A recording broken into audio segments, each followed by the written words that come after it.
All right, sweet. We good, Miles? We good? We're good. All right, thanks, Miles. All right, Barry Katz, welcome to the podcast. So I'm going to jump in just right away, okay? I'm going to tease you just a little bit this morning. Is that okay? I can't wait. Okay. So I've been watching your podcast, Industry Standard, probably for 4 years before I ever met you, right? So I've been watching it for probably 5, 6, 7 years at this point. And my favorite part of your podcast is when you give the guests their flowers at the beginning. You always have the best, most inspirational intros, right? So me and Miles were talking, and we thought it would be fun since you're here. We want to give you a classic industry standard intro. Is that all right? Okay, Can I do my best? I better put the microphone down. All right. Yeah. Sit down for a second. I'll take it from here. All right. You ready? All right. So, guys, I want to tell you a little bit about Barry today, okay? So, Barry Katz, a visionary in the world of comedy, has left an indelible mark on the entertainment industry. Universally recognized for catapulting the careers of iconic artists like Dane Cook, Burt Kreischer, Whitney Cummings, Louie Anderson, Ken Jeong, and Hassan Minhaj, he is the mastermind behind the rise of comedy legends such as Dane Cook, Dave Chappelle, and Bill Burr. Barry's journey began by providing quality stage time in New York City and Boston, showcasing future stars like Ed Helms, Sarah Silverman, and Anthony Clark. Throughout his illustrious career, he managed to sell an incredible 39 out of 40 stand-up comedy specials and brokered an unprecedented 100 TV development deals. He created 3 television shows, executive produced over 50 specials, and played a pivotal role in launching the careers of numerous comedy greats. His impact extends beyond stand-up, as Barry ventured into film production, helping sell cult classics like Half-Baked to Universal Studios. He went on to produce hit films such as Employee of the Month, Good Luck Chuck, and My Best Friend's Girl. Barry's innovative spirit was showcased when he pioneered the use of social media to propel Dane Cook's career, achieving groundbreaking success by selling out shows at both Boston Garden and Madison Square Garden in record time. A trailblazer in the recording world, Barry produced Grammy-nominated gold, platinum, and double platinum albums. His unique approach made him the only manager and producer to debut a comedy album in the Billboard Top 5 national chart twice. Beyond individual success, Barry co-founded Comedy Dynamics, a powerhouse in independent comedy production and distribution. His involvement in the original sale of Comedy Central Roast to the network solidified the franchise as one of the longest-running and most profitable in TV history.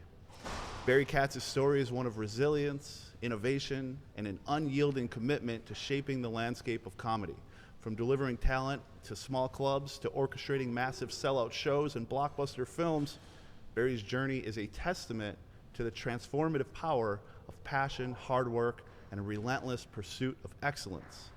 I've known Barry Katz now for about 3 years. We met when I was working for Tony Robbins and Dean Graziosi, and over the last 3 years, Barry has become a business partner, a mentor, and more importantly, a dear friend and somebody I can always rely on to give me the cold, hard truth. Barry, welcome to the show. How'd I do? Thank you for that unrehearsed speech. It's so good to be here and hang out here in the Phoenix area. And, Yeah. And, I realize I'm not as old as I thought I was because I have acne. So this is very important. So no, there's not been any domestic abuse in my life. Okay. It's just, it's good. Oh, I wish I had a little bit of makeup to help you cover it up. Don't but worry, no man. luck today. You look fantastic. I mean, Thank you. those henna tattoos look so great. Those henna tattoos? No, those ones are all real. Oh, they're all real. I I'm suffered just through those kidding. ones. I thought you put those on just for me. You know, Okay. we've met probably hundreds of times and always through Zoom. Did you know I was tattooed like that? No, I didn't know. You know, as a Jewish person, I think I'm not allowed to have those. But I am thinking of going overseas to Tokyo and getting a tattoo with my 2 boys. In like that's one of us will have holy, one of us will have shit, and one of us will have moments. You can stand next to each other and get the pick off, right? Yeah. Excellent. So how's your time in Phoenix been? It's good. I just got back from the Dane Cook show last night. He got me some tickets and some backstage passes, and I took my sister and Nice. had a great time. And Was he it sold out? packed the place. Yeah, Yeah. sold out. So it's Yeah. good. He did a great job, and he's really ripped. And Yeah. he told me I look good, and I told him to stop day drinking. Do you think he's gonna take your advice on that one? I don't think so. No. No, he doesn't drink. Okay.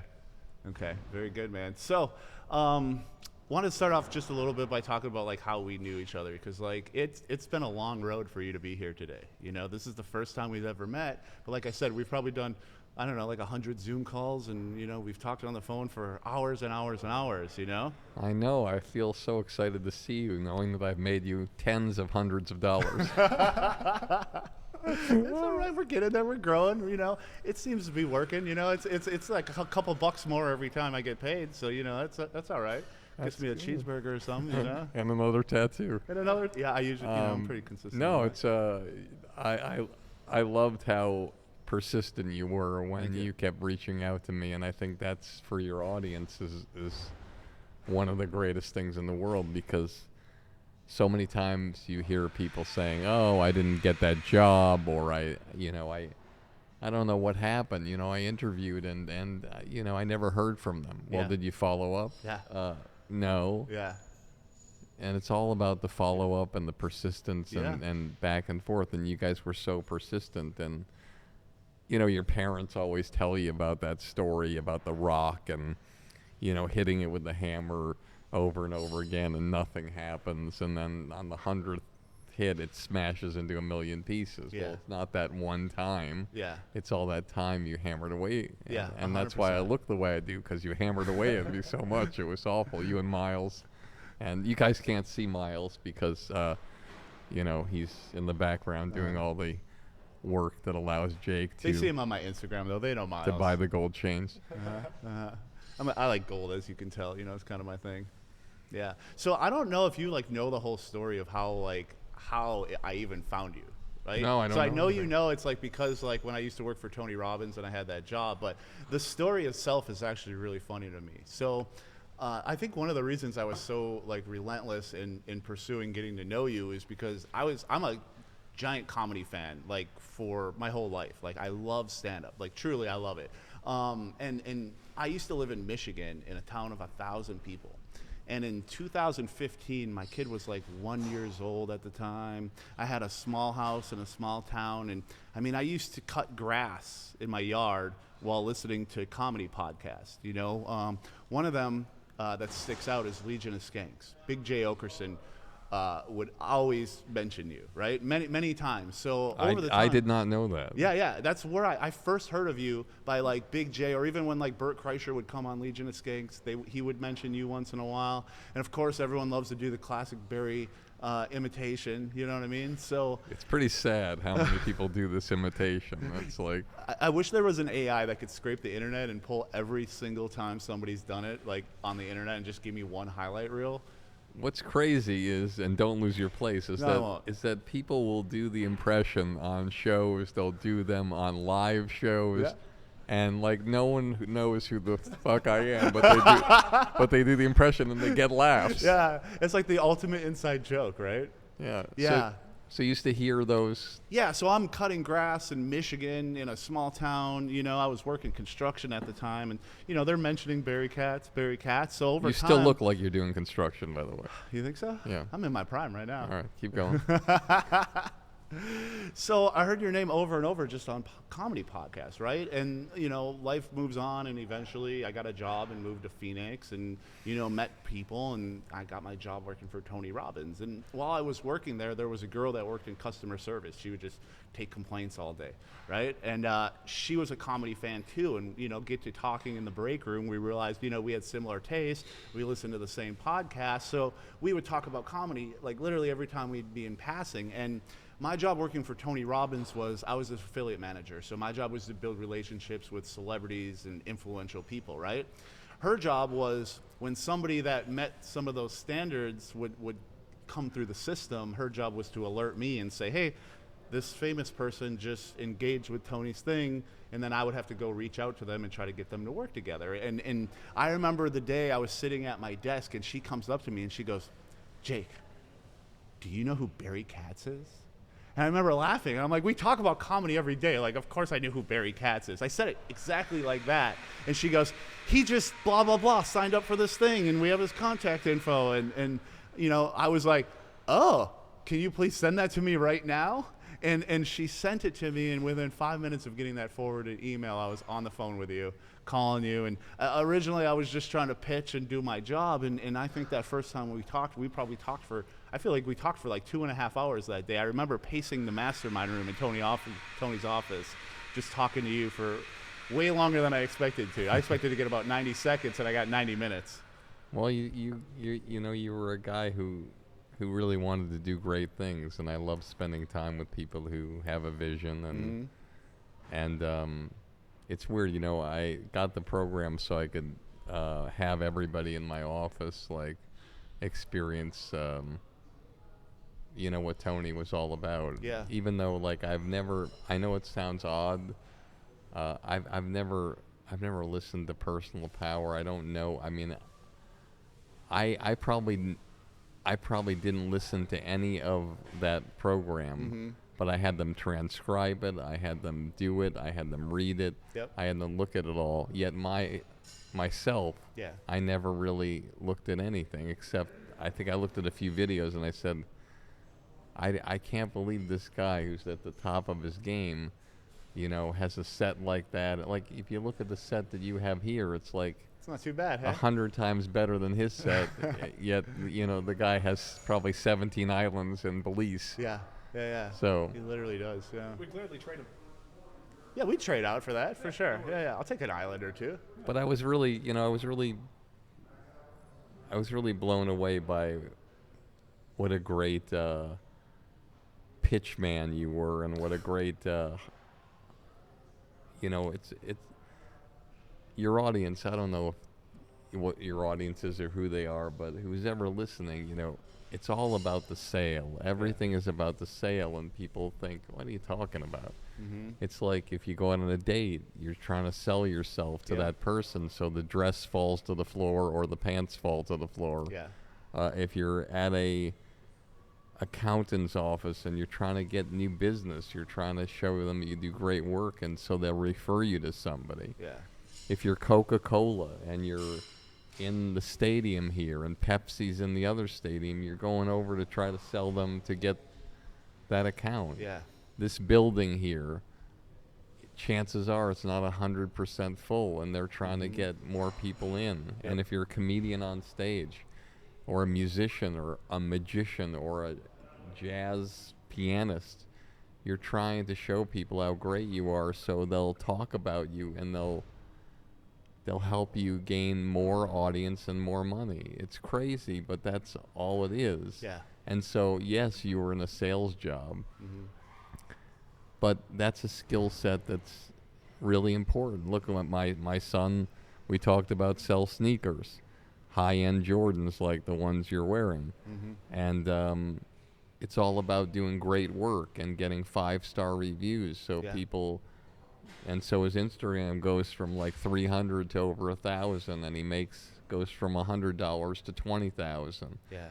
Or my son, who's a musical producer, it's about doing great work and getting in the rooms, and then somebody talks about you, and then you get in this one studio, and then there's a great musician in there that's tied to Drake or something like that, and they hear something you do, and they're like, hey, can I use that beat there? And then before you know it, you're on an album that has over 2 million, 3 million streams. And then people talk about you, and then they hire you to do other stuff. And so everybody who's watching, that's how it works. And obviously, it's, in my opinion, it's best to be the person, not work for the person. But in the beginning, it doesn't hurt to learn the ropes by working for the person. I mean, you know, a lot of the stuff that I do now, like I wouldn't even know how to do if I didn't have every job that I've ever felt like I failed at. You know, like I've had so many jobs in my life, and I failed and I failed and I failed, and like they weren't the thing that like I thought they would be, but I've taken something away from all of them. And you know, you just get to the point where you're like, okay, well now I have this thing that I'm working on, and it's every single thing I've ever done is relevant to that one thing, you know. And that's why I always tell people, like, you have to do something you're excited about, right? Like the reason I was so consistent is because I truly was passionate. Like, you know, I love comedy, I love coaching businesses. Everything that we ever talked about, like, was all the stuff that I talk about with my friends anyway, so it was easy to talk about it with you. And for all of the people watching and listening, you failure is, I know it seems like it's so horrible to fail. Everybody's so worried about failing or the embarrassment of failing. It's like,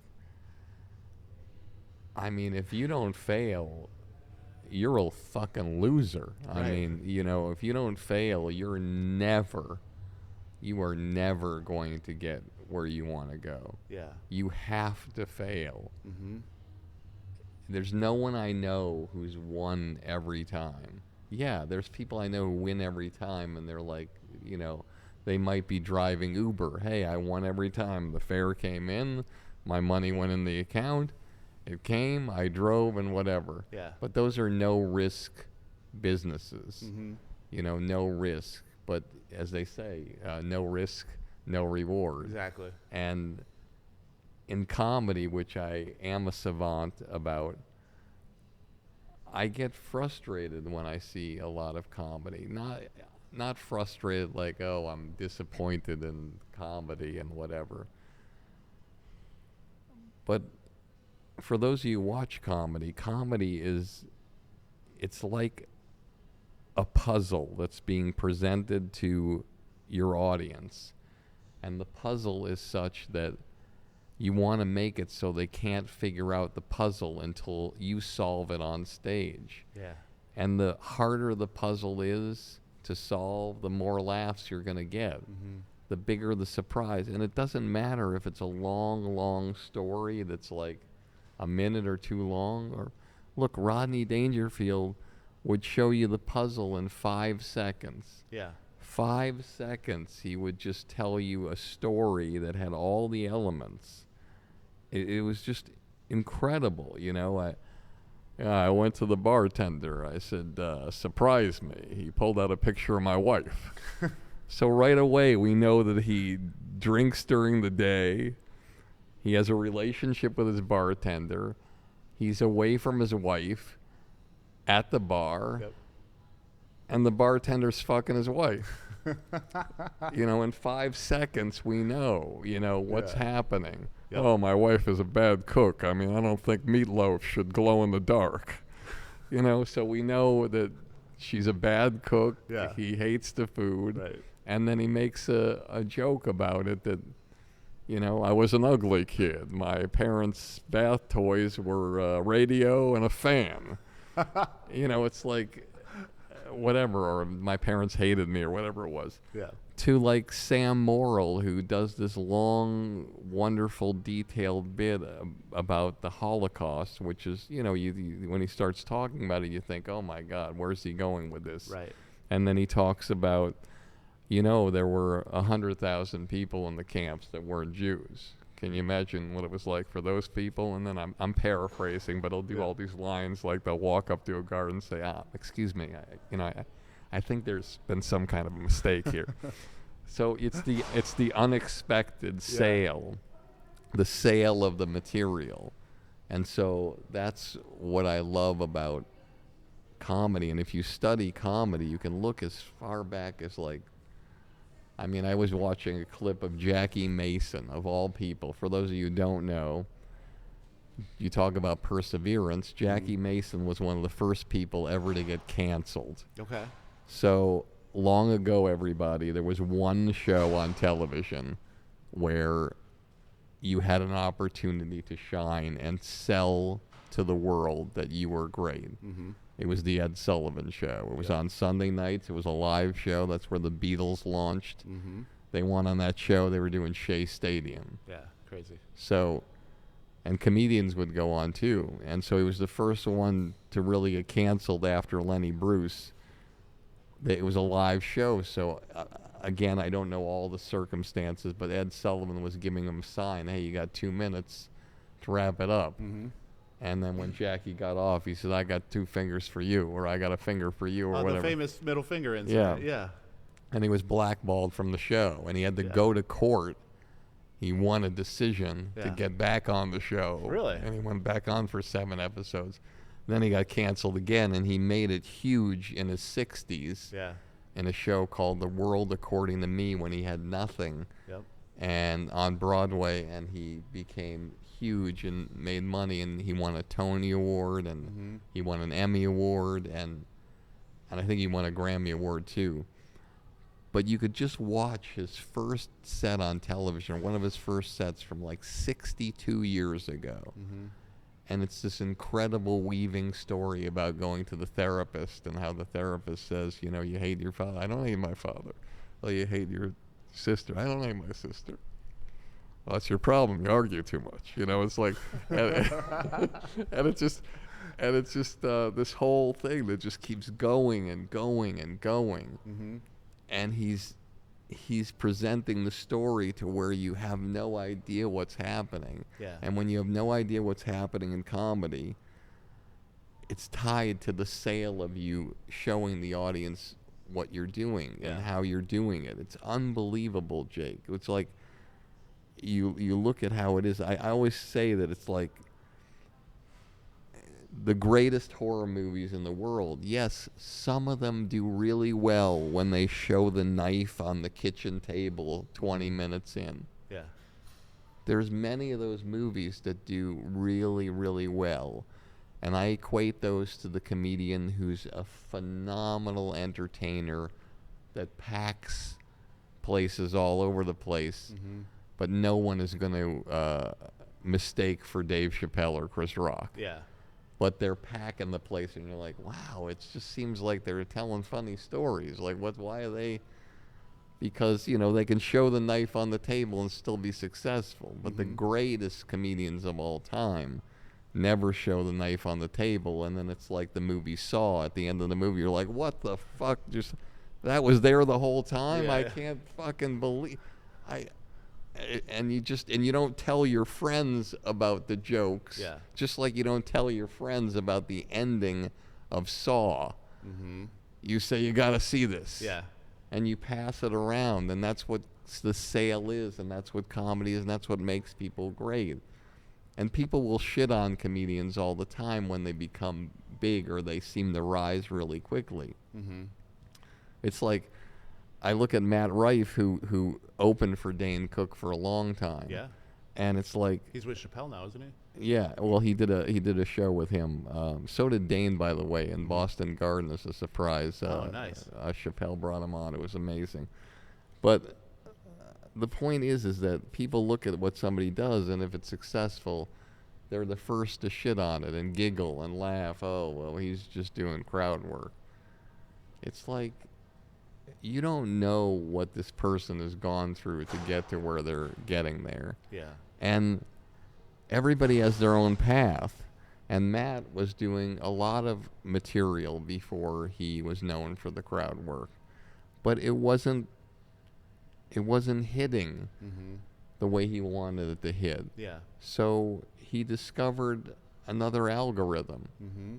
It's not like just like when you see a movie, a comedy movie, a romantic comedy, it's like, how many times you see the movie where the girl comes in at the end of the first act and slows down, and you see the guy's eyes and the girl's eyes and they're meeting, and you know that at the end of the movie you're going to see the wedding scene, and it's going to go up, the camera's going to go up the sky and say the end. Yeah.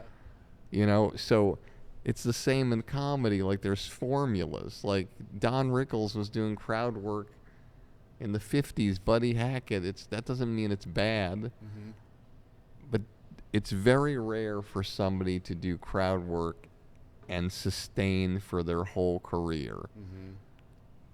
Rickles did it because he did all the television shows, and he was improvisationally just shit on all the hosts, and they loved it. Hackett used to tell old jokes. And so in those days, you could make a lot of money. Hackett made $175,000 a week in Vegas in 1953. Wow. So, but now, as a comedian, if you sell yourself a certain way, you have to be cognizant of the fact, if you are a crowd work person, great, make your money, do your thing, be popular, but know that you're not going to be remembered for what do you do for a living? Oh, I'm an accountant. Whatever. You're going to be known for the crack baby routine. You're going to be known for the Jim Jeffries gun control routine. Mm-hmm. Those are going to be your legacies. So as Matt Rife does what he does, I'm sure in the back of his mind is like, I want to create my legacy through the material that I create, and I want to get that out there, and hopefully I can use this platform to get it out there and then transition so people know me for the words that come out of my mind and go into my mouth, which again is the sale, which goes back to what you were doing and how you reached me. Mm-hmm. And now you're doing comedy. Yeah, and I have a version of that in my own way because Miles and I have realized that me just being very open about like my dating life and some of the experiences that come with it. Sometimes we say some terrible things on the internet, but then they get 1 million views, and then that lets me to keep doing the podcast and get bigger and bigger guests, and you have a lot more fun, but it's like, I don't necessarily want to be known as the guy who is sharing all of my dirty secrets. You know what I'm saying? So it's like, that's working right now to get me the attention I need to kind of get where I'm trying to go. But it's like, okay, well, long term, is that really what I want to be forever? So that's actually something I'm very conflicted with right now also. And you have to be conflicted with it because whatever you put out there is out there forever. Yeah. It's like, I've lost some dates out over it. Sure. It's like, do you want to be the New York Times, or do you want to be the Post? Do you want to be when the bomb drops in Gaza, hundreds of people killed, or do you want to be the Post? Kaboom. Yeah. Or do you want to be the newspaper that says Michael Jackson sold the bones to the Elephant Man for $3 million, or bought the bones of the Elephant Man for $3 million? Mm-hmm. Or do you want to be the Post? Jacko is wacko. What you're doing is sensationalism through a new form of media. Yeah. And it stays with you. And as I always like to say, respect outlasts cash. Yeah. What you're doing sometimes is the car accident, which I was just in, and I'm a 10. And that's the thing. It's like there's an accident, you pull over, you have to look at it, and what happens after you look at it? You drive by and you fucking forget about it. Yeah.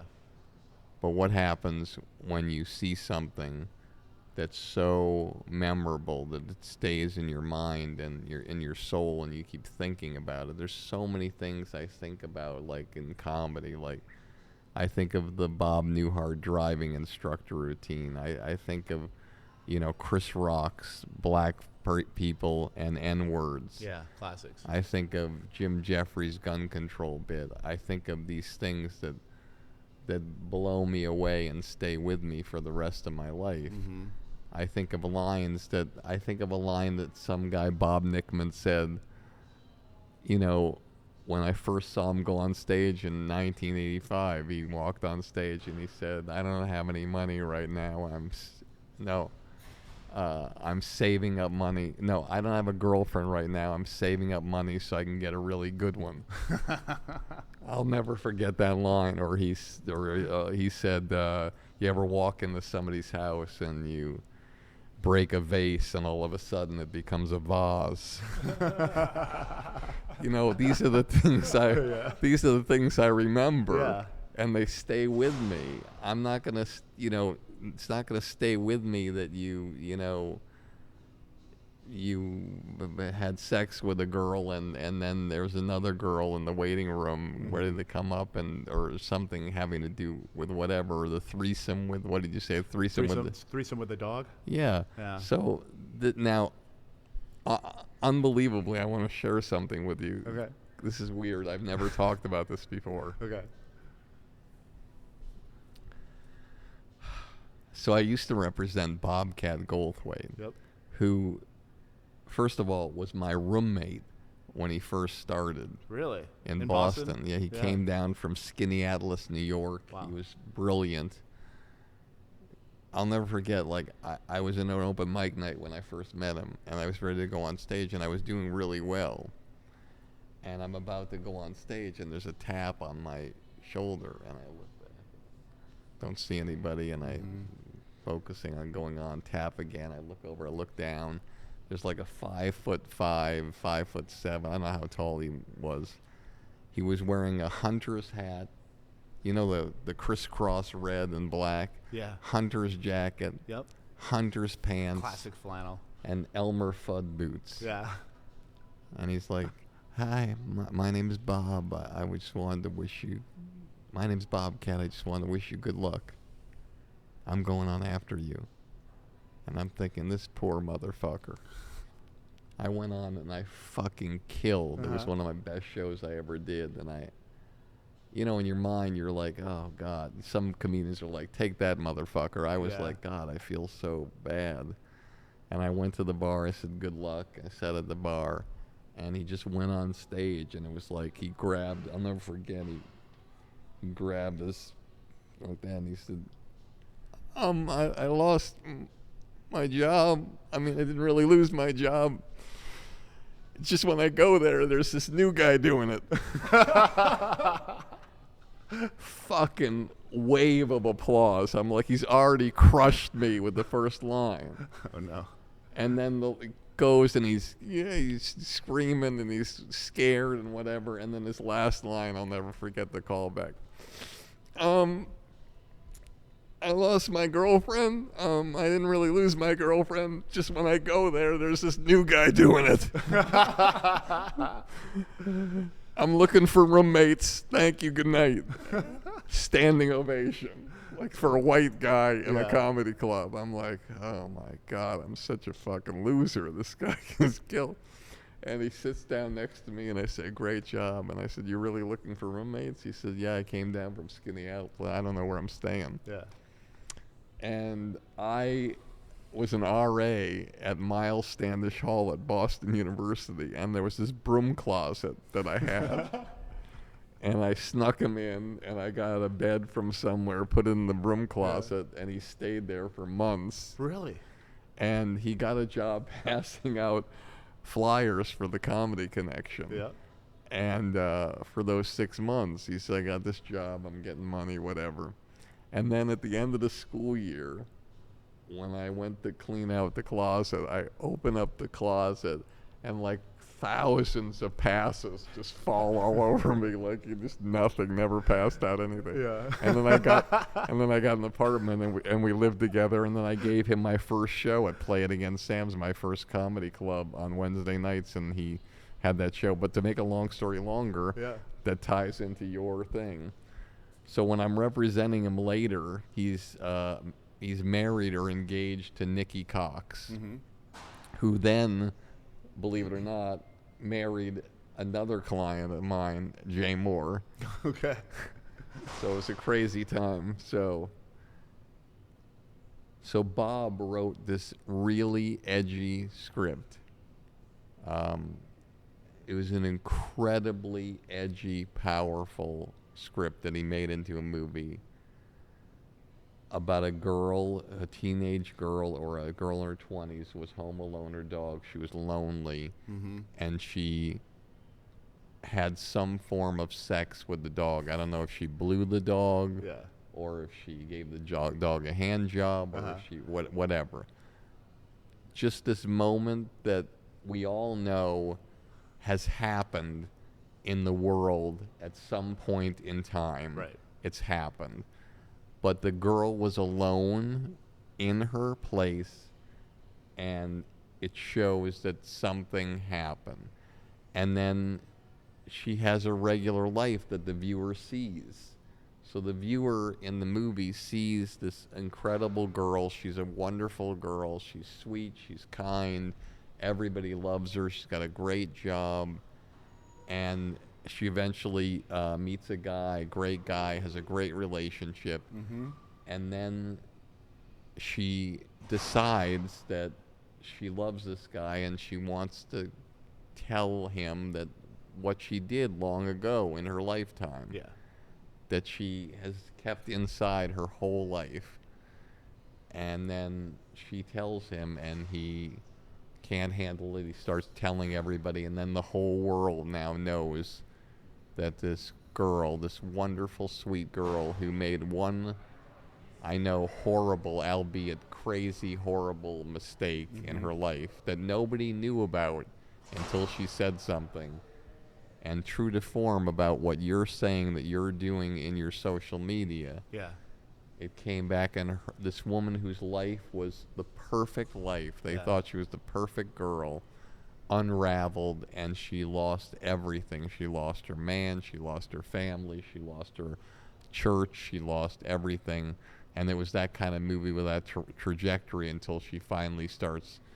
And it was an incredible script, but it was so edgy. Yeah. And I said to him, he said, I want to have Nikki play this role. And I said, Bob, I can't support that. Mm-hmm. He's like, you don't represent Nikki. And I didn't at that point, but I did eventually. Yeah. I said, I know, but she's so sweet. I can't support that, Bob. I can't sell that script. I know I can sell the script. I don't want to sell the script. Yeah. And I feel bad because I think you're a genius, and I love you, and I love the script, and I think it's amazing. I just don't think I'm ready to support and do that. And shortly after that, he stopped wanting me to represent him. Sure. Because I didn't support his vision. Yeah. And he eventually got that movie made, which I'm proud of him that he did. And but sometimes Did she play that part?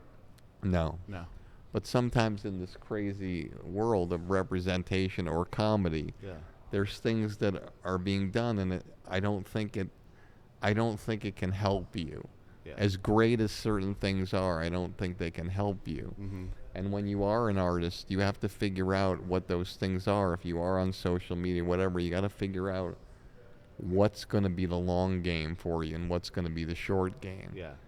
Like you made a joke, I made a joke to you. You said you had a guy on your podcast that had tattoos all over his face. He had millions of views. And I thought to myself, I think I wrote to you before I did the podcast, I said, I don't have time to get the tattoos over my face. Yeah.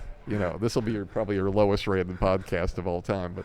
But the point is, for everybody listening, it's like you have to pretend that you're almost in a bathroom. You know how people say don't talk in a bathroom? Yeah.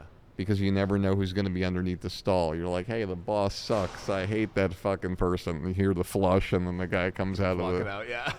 or whatever. It's like, or you have to pretend you're meeting the president or the queen. Yeah.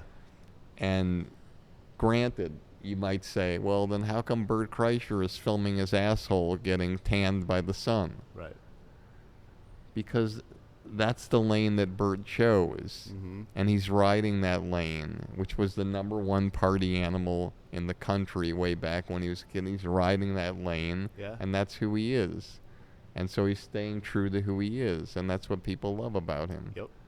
And if your truth is who you are and what that is and what you want the world to see that, then ride that lane for the rest of your life. Yeah. And don't worry about how it's going to hurt you or not hurt you, because if that's what you want people to know you as, then ride the lane, and there's going to be your fans who are going to love you, who are those kind of There's be people. a bunch of people who hate me too, which I'm okay with that. I actually like that part a little bit. I'm not going to lie. I always tell anybody who listen, like, if you are an artist and this whole camera angle, if you were pretending that this was all black, and that black represented the world, and there was one little pinhead of white speck on the black that represented you as an artist, if you can reach that speck, you're going to be a multi-millionaire. You don't have to be loved by the whole world. You only have to be loved by 0.000000001 of the world. Yeah. To be a multi-millionaire. Okay. Everybody else can hate you. Yeah. And first of all, Miles, do you think I'm fairly true to what I be talking about on the internet to my real life? 100%. 100%. Yeah. So that's why it doesn't really bother me, because like I know that like even though some people think what I talk about's a little grimy sometimes, it's the life I'm living. It's what I'm experiencing out here in downtown Phoenix and things like that. And I also know that, on Instagram, I'll get millions and millions of views. So I have the data behind that as well. So I could go into my Instagram and it tells me like, hey, you got 2 million views this month, 89% of it are men ages 18 to 33. And I'm like, okay, well, I'm pretty sure those dudes want to hear me talk about what I'm talking about. So when you talk about the big black void and that little bit of speck, those 18 to 33-year-old dudes that are like me and Miles that hear my shit and they're like, oh, listen to Jake talk, that sounds awesome. You know what I mean? I guess I am reaching those people. And this is what's hard for you. This is the most challenging thing for you. Yeah. It's the most challenging thing for anybody listening. It's like you're reaching those 18 to 33-year-old dudes. Yeah. But there's one little dude that's going to be reading stuff on the internet soon, who's the love of your life, and who is your whole world. Yeah.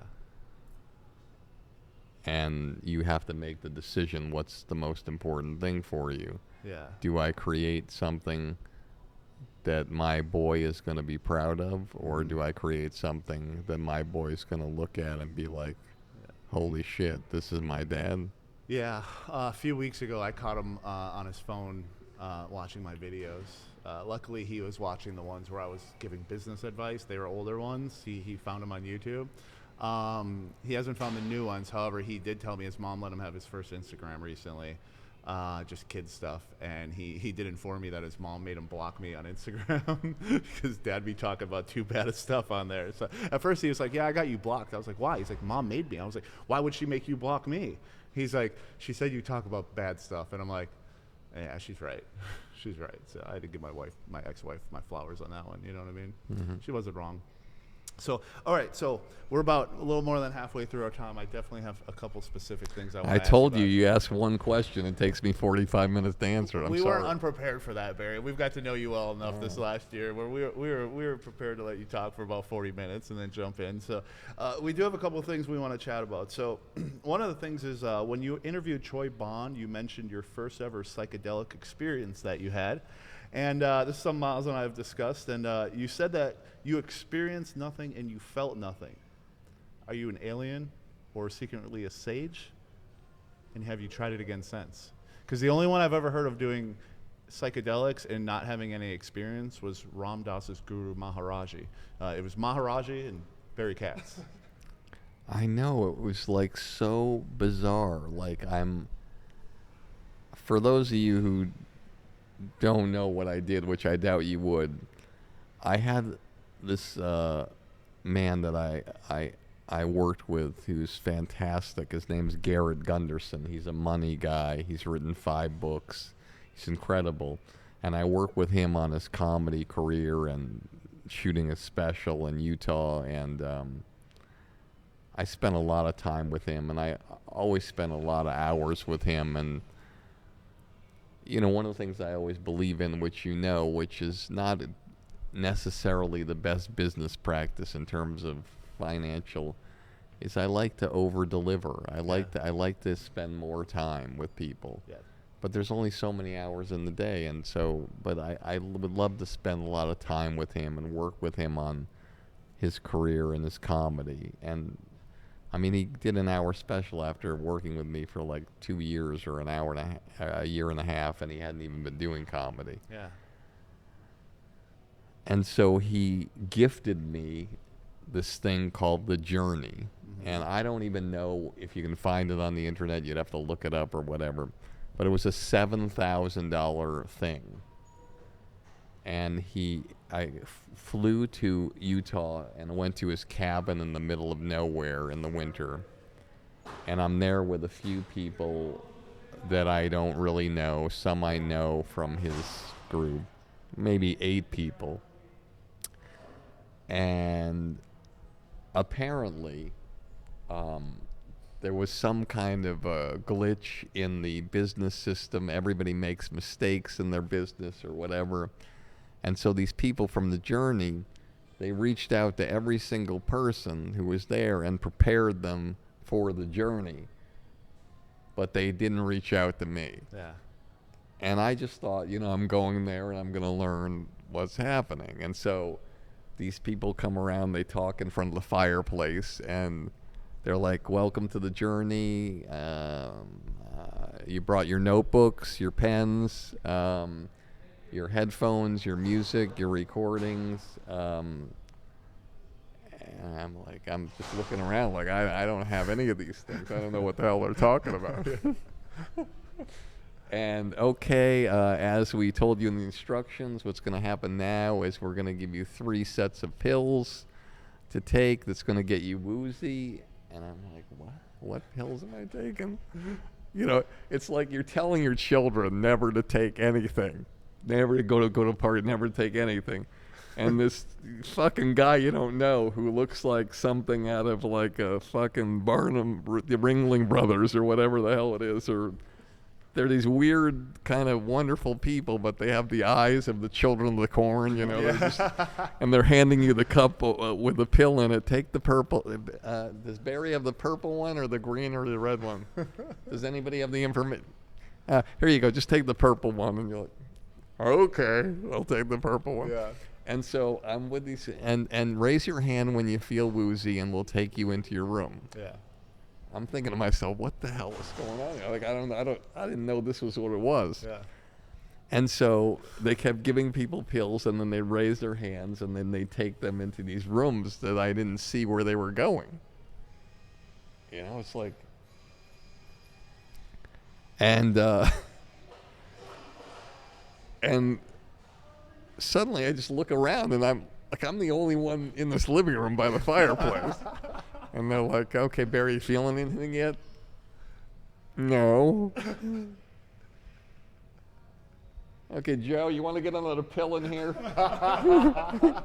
So they give me another horse tranquilizer. Yeah, I drink it. And they're like looking at me like, anything? Yeah. No. And then finally, after like about another 5 or 10 minutes, I'm like, yeah, I guess I feel a little woozy now. But I don't know what's happening, what I'm doing, what's next, what's going on. And okay, let us help you into the room. And they take me into Garrett's master bedroom. Mm-hmm. And they lie me on the bed, and they say, you got your music? I'm like, I don't have any music. Okay, Joe, want to get the music in here, whatever. And they got this new age music that they put on headphones on Someone me. Playing a harp or some shit. It's like this, and it's I don't know what it is. I'll play some for you later. Yeah. It's like this Gregorian chant kind of stuff, okay. and I'm lying there, and then they put a weighted blanket on me. Mm-hmm. Okay. And you got your recorder, Barry? I'm like, my recorder? What are you talking? Did you get any of this? No, I didn't get it. Okay, and then they set up my computer to videotape and audio tape me. Yep. And I'm lying there, I'm woozy. Mm-hmm. And then all of a sudden, a woman takes my headphone and she says, Barry, I'm going to give you a shot in your right arm right now. It's going to pinch a little bit. And I'm thinking to myself, what? I'm getting a shot? But I'm paralyzed on this bed, like just with my arms out. Yeah. And I feel a shot, and it's like really painful. And I'm like just thinking to myself in my mind, ow. But I can't do anything. Yeah. And then my mind starts going like, psychedelic patterns in my mind that are going back and forth like you would at the dentist office when you get too much, whatever that gas is. Yeah. So that's happening, and I'm just experiencing it.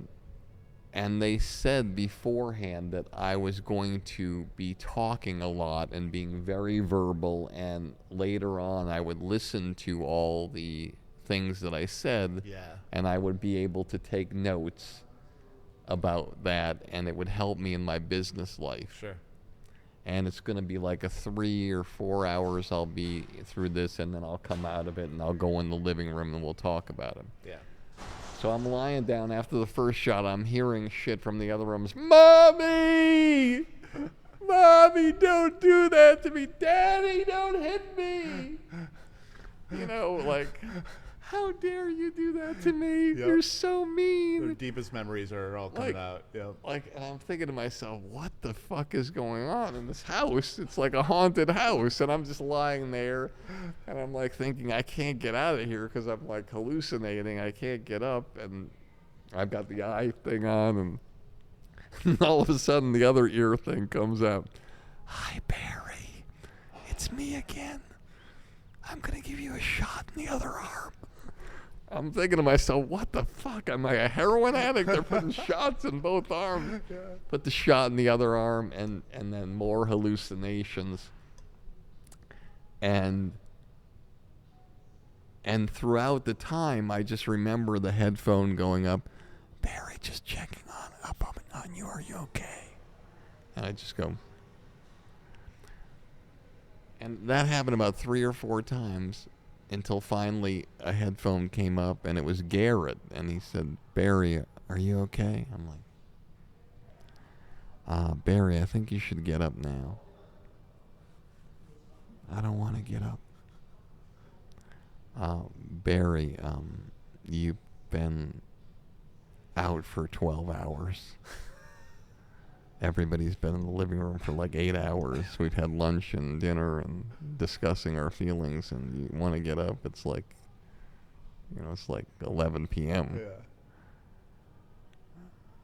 Yeah. I said, okay. And I got up. Mm-hmm. And so all through the night, I listened to all of my recordings. Because you're supposed to have all this stuff that you say that helps you in business and whatever. And as you know, I only said one word in the entire 12 hours. About 4 hours in, I just screamed out the name Hitler. Okay? Now, I'm Jewish. I don't know why I'd scream out the word Hitler. And so the next morning, I took the people from the thing aside. I said, listen, everybody else I'm talking to, they're talking like they've had like the spiritual revolution of their life. Mm-hmm. I just saw some patterns and shapes in my mind, and I fell asleep for 12 hours and said the word Hitler. What's wrong with me? Yeah.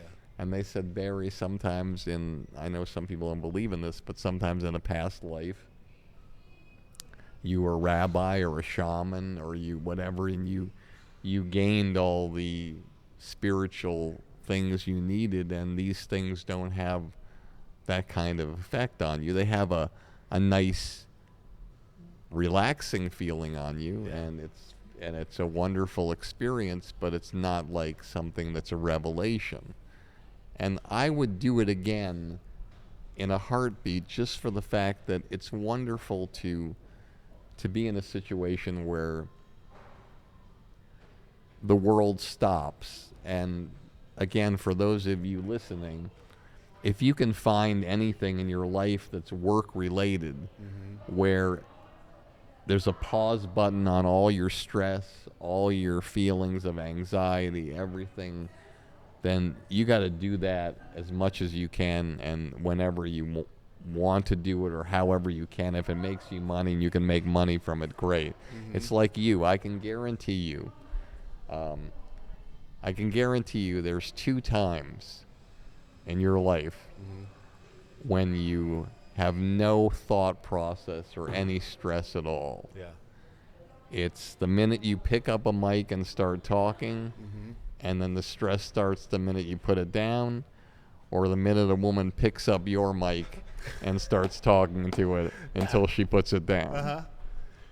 Those are the only the 2 times when there's no stress in your life. Uh-huh. Am I right? One makes you money, one doesn't. Yeah. The other takes it away. Yeah, that sounds like me. Sounds pretty. Nailed me.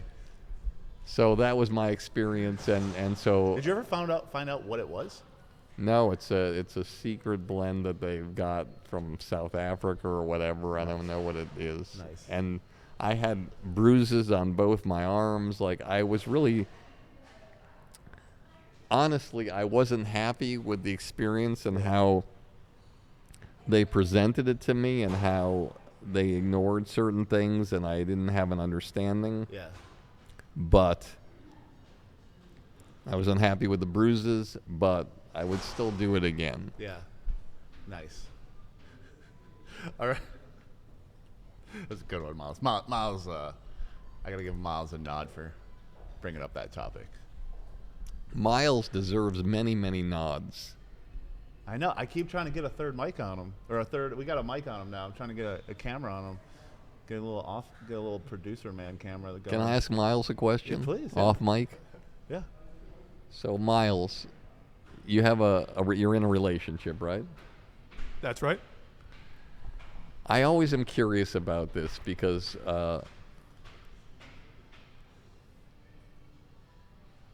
when you're going into the relationship and then each year you're in it, do you feel like there's a chance to have something extraordinary and keep it extraordinary? Or do you worry that it's impossible to keep an extraordinary relationship over time? And the reason why I say this is because, as a lot of people know, sadly in the world, in my humble opinion, it takes a really, really extraordinary woman to keep the train on the tracks in a relationship. And I was talking to one woman the other day, and I said, like, every relationship you're in, they're always so happy. The guys are always so happy, and you're always the one that breaks up with them after a certain, but they're always happy and they're always despondent after you break up with them. What is it about you that makes that happen? And she said, this is fantastic. She said, I know how to water the garden. I know how to water the garden so the garden is always green. And I'll never forget how to do that because that's going to make my life happy. And the minute I stop watering the garden, men don't have the ability to water the garden as much as women do. And she said it's a balance where you have to figure out how to be things that you might not want to be, how to be things that you want to be, and balance it to where the relationship stays and keeps going. Sure. Because let's face it, if every woman knew how to navigate the men that have no navigational skills, there'd probably be no war. True. So when you look at your life, how do you look at it? Is it something where you say, hey, I can make this work until I am the age and she's the age of the woman who threw the jewel off the Titanic? I definitely think it's possible. I'm 37 years old right now. I've never been in a serious long-term relationship. I've had a few girlfriends. I think it's rare. I think not everybody gets to encounter that in their lifetime where it just works. It's only been a year for me, so I can't really predict the future on that. But right now I can tell you 100%, I believe that you can go the distance. And it's just some sort of inner knowing and comfort and peace that you have when you're together, that whatever crashes against it doesn't penetrate that barrier. Got it. If your girlfriend came home and she said, Miles, I made a mistake last night. I went to this place and I slept with this guy, and I'm sorry. Would you continue going out with her? Fuck no. But also that wouldn't happen. But no, that'd be over in half a second. And what about if you did that and you said that to her? Would it be over? I wouldn't tell her. Just kidding. I'm a man. I'm just kidding. Yes, she would be out the door in a split second. Interesting. What percentage of men and women in the world cheat? That's got to be a high number. 70 plus. 70 plus. So what you're saying is in every relationship, there's a 70% chance that somebody's going to slip.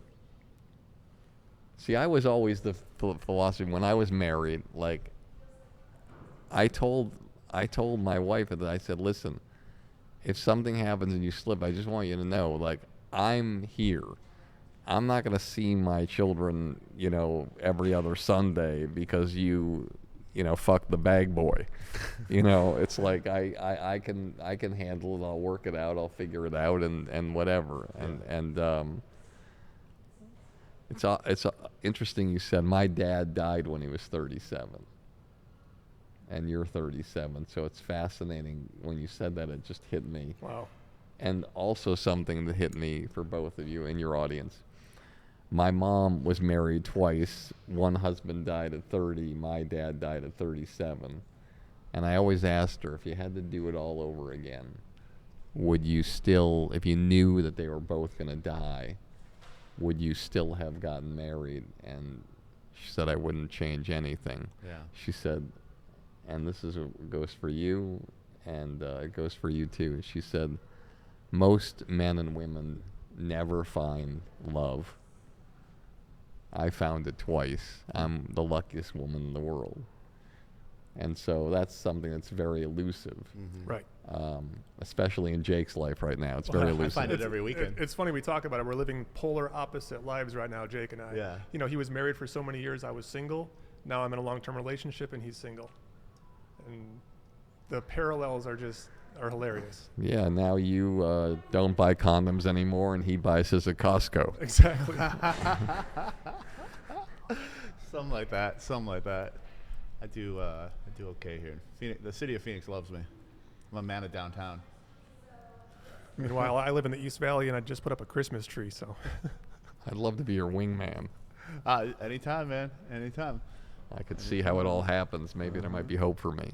I think we'd be just fine. Yeah. Do you know I've been on dating apps? I can't get arrested on those things. It's like it's unbelievable. It's like there's not one person who responds to me. Really? Ever. It's like the craziest thing. Like it's like I am kryptonite to a dating site. I mean, I know why. I mean, I'm obviously older, and I'm Just put your IMDb link in there. And I look. I don't. So I shouldn't have a fake name in there. And then anyway, no. But it's like weirdest thing. Like I don't meet. This is something else I don't share. I don't even know why I'm sharing it with you, but it's a great thing that you get things out of me that, like I've never.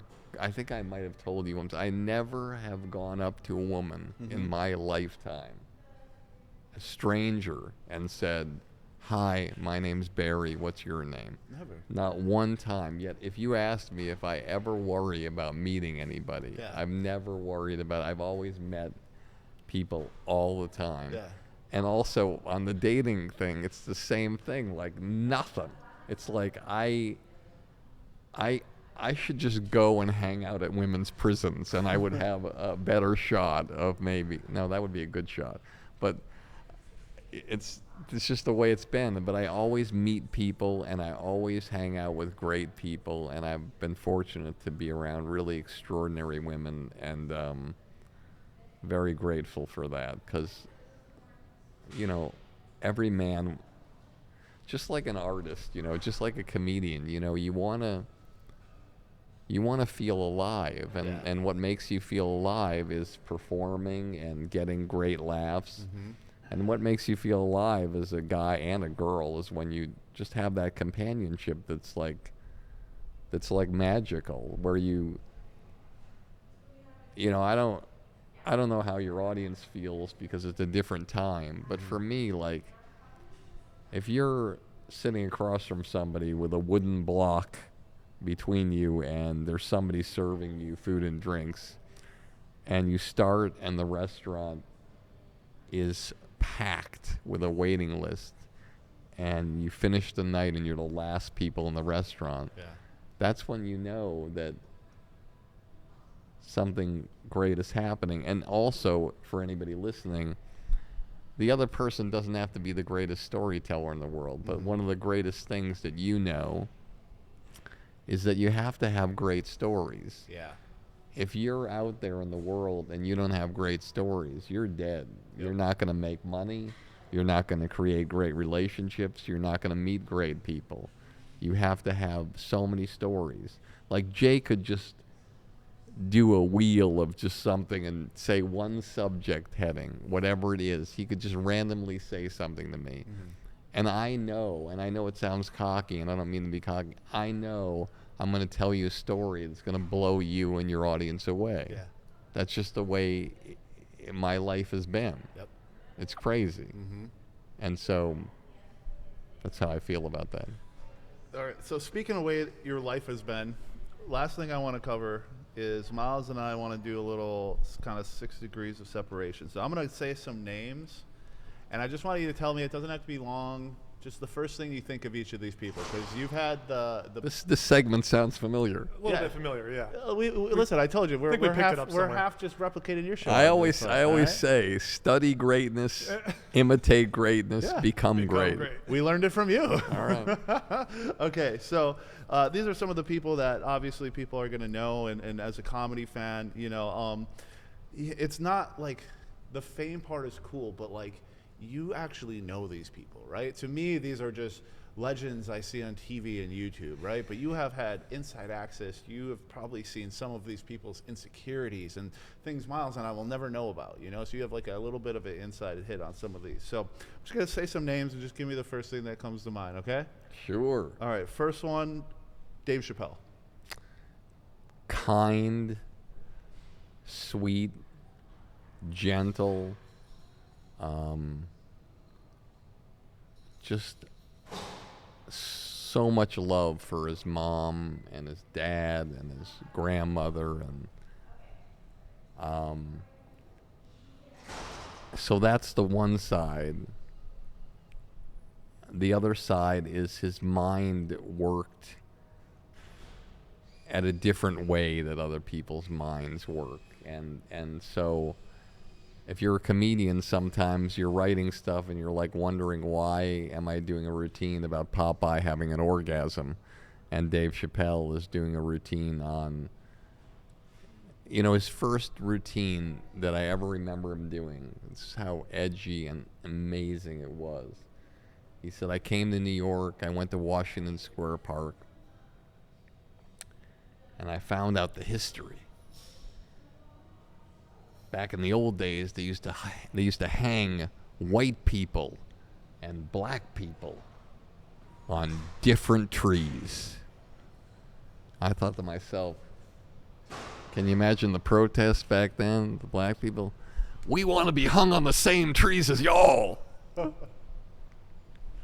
So he had this edge, this uniqueness about him, and I know this is a long story, but your audience is going to love this. Okay, yeah. When I first started representing him, he was 18. And I took him to Washington Square Park to see Charlie Barnett, who was another client of mine. He was a drug addict. You never saw him do drugs. A street person, homeless, but you never saw that he was homeless. And he used to do shows in the fountain at Washington Square Park with 400 people around him. Wow. And then he'd make the money, and then he'd give his clothes to a homeless person and go buy new clothes. But to make a long story longer, I took Dave to see Charlie do a show. He used to do 4-hour shows, this guy. And he's laughing, and then like an hour in, I don't see Dave, and he's walking away. I can see him walking away, and I run after him. And he turns around, and he's crying. I said, are you okay? What's going on? He said, why the fuck did you take me here? This is the only time he ever got mad at me. Why the fuck did you take me here? I'm like, well, I wanted you to see one of the greatest performers of all time. Man, I'm never going to be as funny as that fucking guy. How dare you take me here, demoralize me, embarrass me. Fucking that guy's the best. I'm never going to be that great. I said, not only are you going to be that great, you're going to pass him, and you're going to change the face of comedy as we know it. And one other thing, you're closing the show tonight after him. And I walked away. Uh-huh. Charlie goes on. He used to go on without a microphone. He used to close with this incredible story without a microphone. I'll never forget it. There's a point to the story. You'll love this.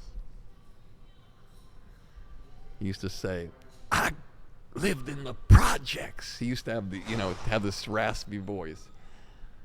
One time there was a fire in my building, flames shooting out everywhere. People are evacuating in their robes, their underwear. It's freezing outside. Fire everywhere. The fire trucks come. There's this one old guy at the top of the building. The firemen are there with those round things. They're going back and forth. They're saying, sir, jump, jump, save yourself. You're going to die. You know what he said? He looked down and he said, fuck you. This is the first time this building ever had heat. He gets a standing ovation. Dave's looking at me like, I'm going to kill you, you motherfucker. He goes on. He gets them to where he's supposed to be. Dave gets a standing ovation. Yeah. On Monday, I go to my office. I open the door. I go to my desk. Underneath the assistant desk is Charlie Barnett sleeping. I'm like, Charlie, what's going on? Why are you here? He said, well, they let me in. I didn't have a place to stay. Listen, you got a videotape of that kid that was on Saturday night? I said, the kid, Chappelle? Yeah. I got to watch that kid. I'm like, what? I got to watch that kid now. I've been all weekend. I'm thinking I got to watch this guy. I've been sleeping here ready to watch that kid. Yeah. I put the videotape in the TV. I went in my room, did my work. And I come out about a half hour later. The tape is stopped. I look at Charlie. He's crying. I'm like, are you okay, Charlie? It's like, man, I'm never going to be as funny as that guy. The next day? That's amazing. That's amazing, man. That's crazy. Oh, my gosh. Oh, my God. Okay, couple more. Louis C.K. Louis C.K. I love so much. My wife died when I was first married the first time. She was 23 and I was 26, and I was managing him. He was my first client. I managed him when he was 18. Wow. And so wonderful. And I was just in bed all day long, and I wouldn't answer the phone. I had one of those answering machines, that the people leave the message. You can hear the message throughout the house. And he would call like every day. Listen, Barry, are you okay? Come, whatever. And it was like a long time I was out of it. Like I was out of it for a long time, like almost a year. And I was still trying to do my business, but I'd lost myself. Mm-hmm.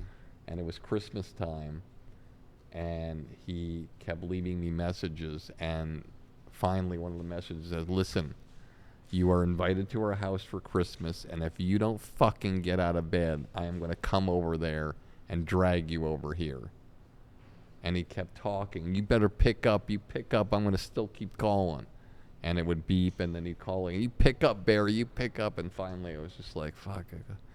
Yeah, Louie, listen, this is my address. Come over here to Christmas. I'm like, Louie, I just don't feel right, whatever. Just come over, please. Mm-hmm. I remember it was snowing, and I had a 67 Camaro at the time, and I slid and drove over to his house, and I went inside, and they had a seat at the table for me. They had all these gifts for me, and they treated me like I was family, and I'll never forget that. And I in terms of Louis C.K. and what people think about, again, show me who you are, and sometimes people take it and they grasp it for the rest of their lives. Yeah. And this is what's so hard about the comedy business to me. And I know you say I have not that much time left, but you're going to be fucked here. This is what's wrong. There's no governing body for the comedy business, okay? So it's like in football, it's like somebody beats their girlfriend up in an elevator and drags her by her dreadlocks out in the lobby and kicks her, and he's in the commissioner's office the next day. Okay, Ray, yeah, bad stuff. I got the videotape right here. It's bad. You're going to have to be suspended. Sam, how long? What did the other guy get? 8 games? $1 million fine? Okay. So, yeah, Ray, it's going to be 8 games suspended without pay and $1 million fine. Anything else, right? I'm sorry, anything else? Ray, yeah, it's going to be like you're going to have to do community service reporting. Mm-hmm. And then you're back in the game now. In comedy, you're judged by one fucking thing you do. I'm not saying I don't know all the things that happen, but I'm saying the thing that he was judged by and got it canceled by was in a dressing room with 2 women. Mm-hmm. So a guy has this extraordinary career, does amazing things for so many people, inspires the world, and you do one thing and you can't fucking work on television and film again as long as you... Kevin Spacey, the greatest actor of my generation, one of them, does something on a set or wherever he is, he goes to court and is proven in court by a jury of our peers that he is okay and can't get a fucking job. Mm-hmm. So Louis C.K., amazing person. I think there should be something in the comedy business that says, hey, you did a bad thing, okay, you can't work for 2 years, you got to do live performances, and you got to give a certain amount of your money back to women's rights or whatever it is, and then you got to create another show for women. Yeah. And then you go off and do your thing. Mm-hmm. But there's nothing like that, and it bothers me because Louis, he changed my life. I represented him for about 7 or 8 years, and I love him, and I want him to do well. And I think there has to be a point where you bring people back, and hey, listen, people go to jail, and they come out of jail, and they're able to do. Sex offenders can come back into society. Mm-hmm. You know where they are, but they still can work. Right. Yeah. Anyway. Yeah. Okay, 2 more. This one, Dave Attell. Dave Attell, one of the first comedians I worked with. I never managed Dave, but he hosted the open mic in my club, and I've always loved him. To me, I don't think this is a bad thing to say because I love so many comedians in my life. But in terms of the sense of humor, like of how the jokes are constructed, of the comedians of my generation, the comedy that somehow gets in my brain and makes me laugh the hardest above everybody else is Dave Attell. Mm-hmm. And I think that almost every comedian in the world who knows comedy, he'd probably be on their list somewhere there. Yeah. The first joke I ever remember Dave Attell saying, and it's just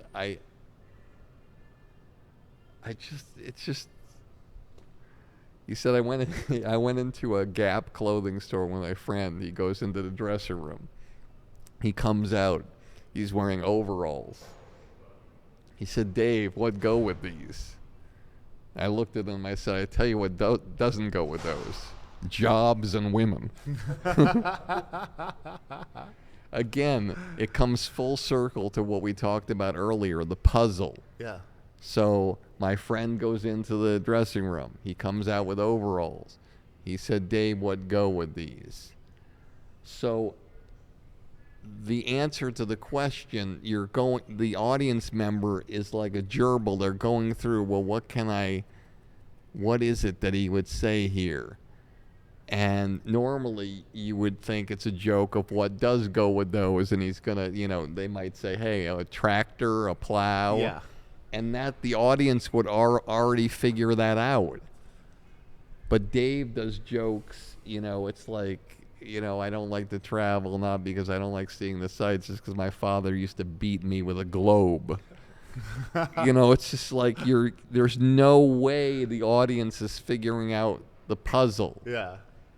Ever. That beautiful moment, when you're with a girl and you've had sex and you're naked and the sun comes up through the windshield.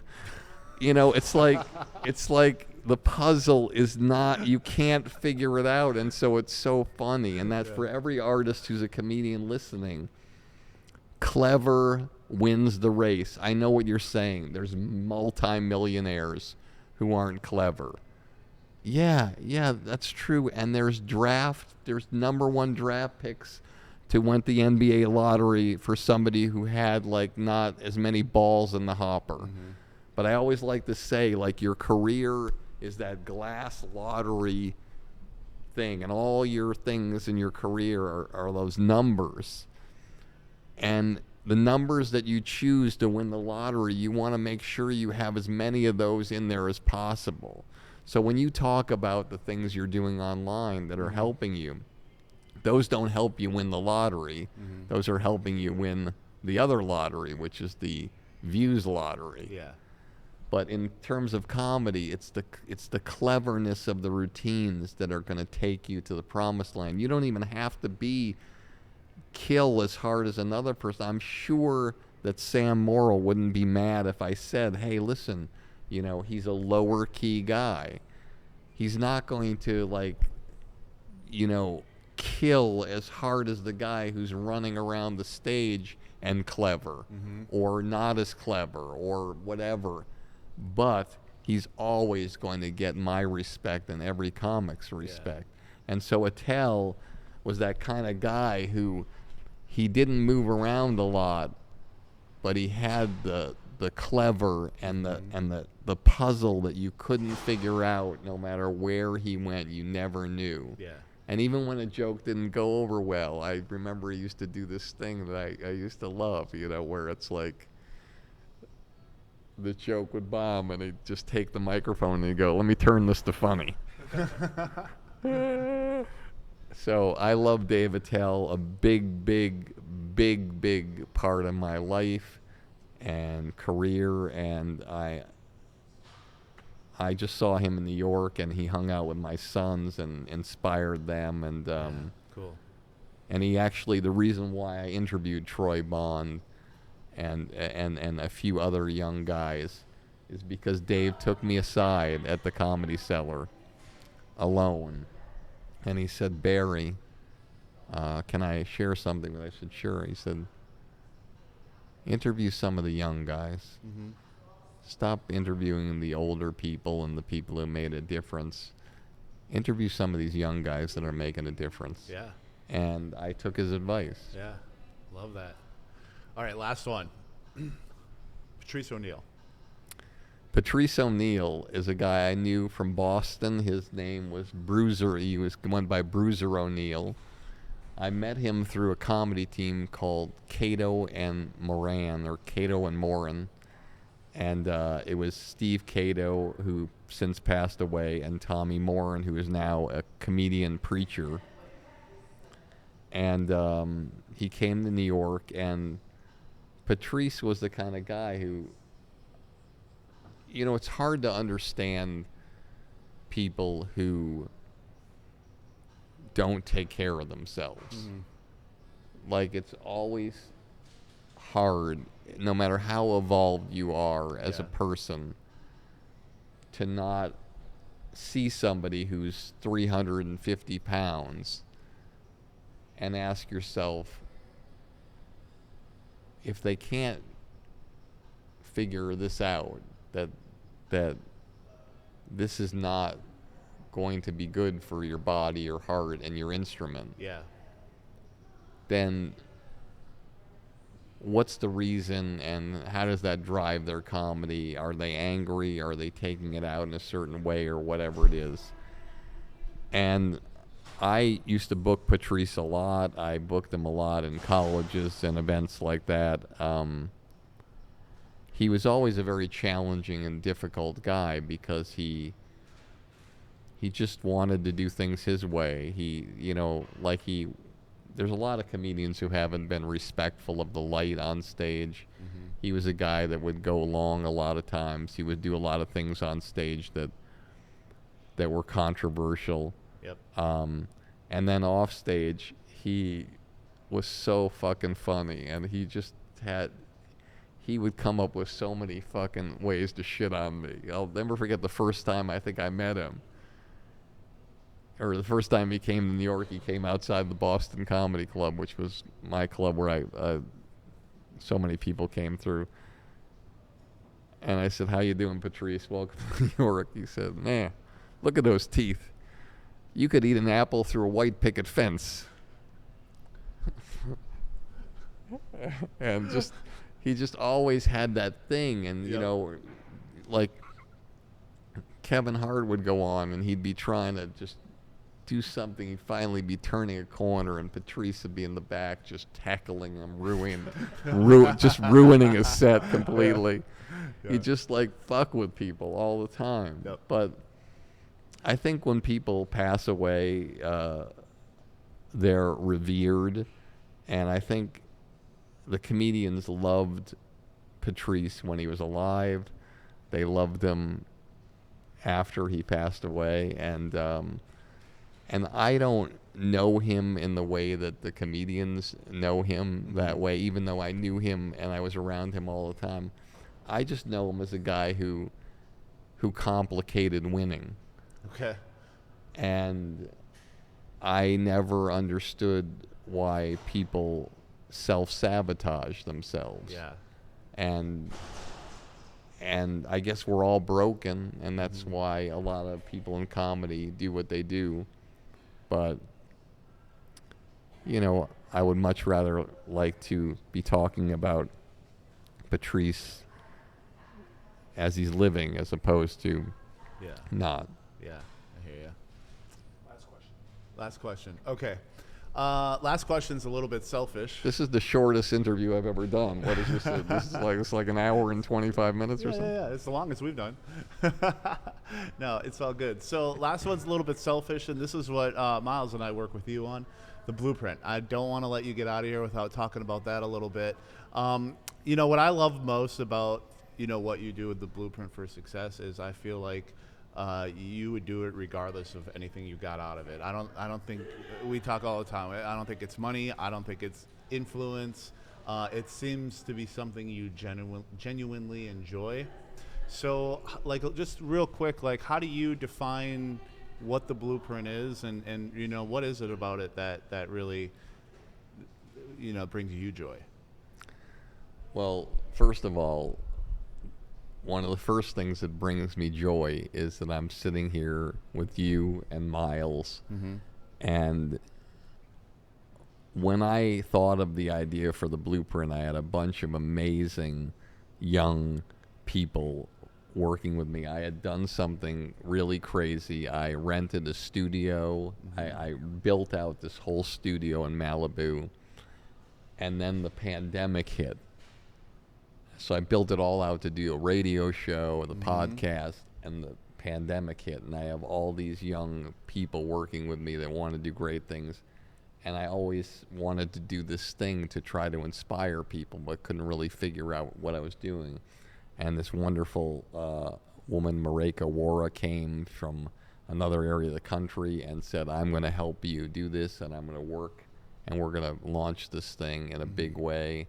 And I had many other young people as well who, a vast group of them that started and helped me from the beginning. There was a guy named Kyle, there was Wes, there was Michaela, all these young, amazing people. I'm sorry if I don't mention all of them, because they were wonderful. And they came in there and they helped me create and put all this content together during the pandemic, where I would be doing this master course, and I would be doing these chapters, and I would write them out. I would do all these different pieces of content, and I created like 100 hours of content during the pandemic in the studio or in the editing bay. And I started on Patreon really small, and then I met you guys, and the first thing that really inspires me, that I love, is the fact that I connected with the both of you, and what we do together, which I don't know if your audience knows, you guys run the whole infrastructure of the Blueprint, and a young man named Dustin in my office helps, but you guys inspired me to think bigger. And so in like 6 months or whatever it is, to go from like, a select few people in the program to like I think 600 so far, I'm sitting across from two people who changed my life forever. And so when you change my life forever, so what's my initial instinct? My instinct is this is a competition. I have to change their lives forever. I have to figure out what I can do to where they will always remember me and something that I did to help them. And so in the Blueprint, there's all different levels of comedians in there. And I have these Monday meetings. Most of the time they're Mondays at 5. And it's a Zoom call with all these people in, and they get access to me. And I what do I spend? I'm supposed to spend an hour. I always spend 2 hours. But I love talking to these people, and I love answering the questions and helping them. And again, some of them make the same mistakes. I had a showcase the other day, for my first showcase for them, in this little 50-seat room, to where they couldn't invite a lot of people, and it was unbiased. And I told their exercise was 5 minutes, pretend you got a call from Kimmel or The Tonight Show, and your set is this night, you want to dress the part, and you want to do that 5 minutes. That's what I want to see. What happens? Are you ready? Have you been training for this day? And there were 10 people on, and I'm embarrassed to say that probably 6 of them completely self-destructed. Like, I don't even know how it's possible that they couldn't do the 5 minutes, boom, boom, boom, boom, boom, boom, boom, thank you. Sometimes they'd be up there after 2 minutes, oh, fuck, I forgot that bit. Let me do this bit. It's like, well, you never do that on The Tonight Show. Right. But I was on the side, and after they finished performing, I would sit on the side and critique their act and do it. So it was a different kind of show. And I love helping people, and I love making a difference. And when you manage people, like I think I represented 6 or 7 people on Saturday Night Live. Look, there's something amazing about getting the call from Lorne Michaels and hey, Barry, Daryl Hammond got the show. That's fantastic, but you only help one person. Now, I know what your audience might say. That's not true, Barry. You help Lorne Michaels. You help NBC. Daryl Hammond, throughout the 14 years that he was on, enriched millions of people's lives. Yes, and I know I've made a difference in the world there, and I know my place. But with the Blueprint, I can give an Airbnb my mind to many young Daryl Hammonds out there, and older people, and anybody in between. There's people who are in their 60s. There's people who are teenagers. There's people in their 20s. There's men, women. There's all kinds of people in there. And I love the feeling of being able to change people's lives. I remember I met a rabbi once, and he took me aside and he says, Barry, just remember, it's your bar mitzvah.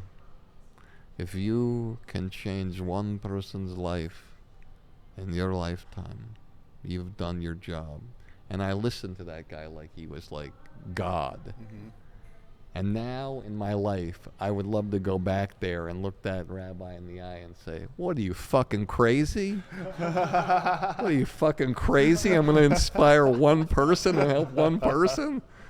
Fucking take me to the garage like Bradley Cooper at the end of A Star Is Born with the belt. Okay? I have to reach as many people as possible and help as many people as possible because I love it. But I love managing. You know, I represent Brad Williams, one of the greatest, fucking most powerful comedians, just launching a new special. It's incredible working with him. I worked with him for probably 12 years. He's like a brilliant, kind, generous, unbelievable, powerful comedian. Yeah. And I've seen him rise, like, it's just incredible, selling out theaters all over the place now, adding 4:30 shows. Yep. But I also love working on television and producing television shows. Whitney Cummings, she had 3 television shows in 1 year. To work with a person who was a correspondent at the Sundance Channel and whatever, or to just in management, to meet 25 people in my lifetime that were living in a studio apartment, living check to check, and to become multimillionaires. Yeah. There's no greater feeling in the world but to be able to bring that to the Blueprint and give those people all my knowledge for free. They can sign up for free. Yep. That's all they have to do. It's like then they can just get a little piece of me, and if they want more of me, they get more, and if they pay more, they get more. It's like in the beginning, I'm like one of those prostitutes that you but I mean the fact is like it's just incredible, and that's all I want. And you're right. If I had all the money in the world, I always say this to anybody, again, who will listen, and you ask yourselves this question, your audience, okay? Mm-hmm. Honestly, and both of you ask yourself this question. If you had all the money in the world, and you had the health of yourself and your family, and in return, you had to do one thing for 50, 60 hours a week, 40 hours a week for the rest of your life, ask yourself what that would be. And fucking do that. Yeah. And if you're not doing it, get out of what you're doing and do that. Yeah. Because that's what you're meant to do. And for me, if I had all the money in the world and the health of myself, I would still be working with clients. The last 3 meetings I had, because of you and this program, there's people I do private consulting with who you know, whatever, and there's other people who get meetings with me because of the Blueprint. Yep. And the last 3 were like crying on the phone with me. Like it was like a therapy session because it's like part what I do. I have no system, and this is something that these guys will kick me under the table for saying. But the Blueprint, I have no fucking system. All I have is my instinct and my opinion, which is all that I've been paid for my entire fucking career. Yeah. That's all I give you. I don't sit there with a paper. Today we're going to talk about punchlines. Tomorrow we're going to talk about setups. Yeah. No, it's all instinct. So when I meet with somebody, when I talk with somebody, I just know what it's going to happen, and I'm going to ramble a little bit more. Like there's this guy I met with recently, and he, you know, he'd opened for Jackie Mason. There was a woman I met with who opened for Jackie Mason, and they don't know what path to take, and so you shape certain things around. Comes full circle about Jackie Mason because you shape things with people. Where their instincts lie, what they're talking about, what means something to them. And you can kind of get them where they want to go in their career based on what meant something to them in the beginning. Yeah. For me, Bob Newhart meant something to me. He was clever. So I respond to clever, and I want comedians and artists to do things that are clever, that'll move their career forward. Doesn't matter if you're not in comedy. Anything you do that is unique like that, and that's what I want to impart, and that's what I love, and I love that, and I'm proud. I'm really proud of you guys, and I'm proud to work with you guys, and I'm also proud of the Blueprint, because I can't believe how incredible it's been and how something has. I've gotten so many emails and so many texts and so many FedExes because of this program, and and it's weird because it's not a program that's designed to help me as a manager and a TV and film producer. So many people take me aside and say, "What the fuck are you doing, Barry? Why are you spending your time helping people like this? You could be, doing this." And I still do all of that. Yeah. But people sometimes lose sight of the fact that, oh, well, he's doing this now. No. I'm doing this in my spare time. Yeah. And I'm doing the management and the film and the television stuff in my full time. And most everything I do is at night. And you probably wonder, you hear from me at like 4:30 in the morning. Yeah, we noticed. And so it's like I don't get a lot of sleep, but I love what I'm doing. And I love that you love what you're doing. Yeah. And those in the audience, just do something that you love, work smart, work clever, and your star will rise. Yeah, and you had said, do what you love and what you would do for free. And honestly, if you could do anything, we're doing it right now. You know what I mean? This is what I would do. I mean, comedy is fun, but podcasting, having these conversations is easily the best. It's Sunday right now.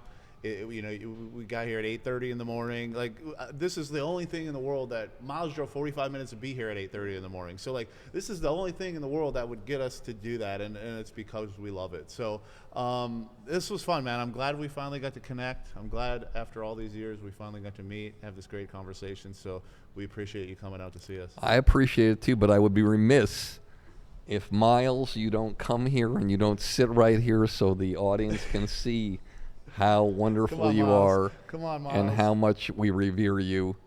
And I can't believe you gave up church and morning sex just to be here. I did. He does exist. Here I am.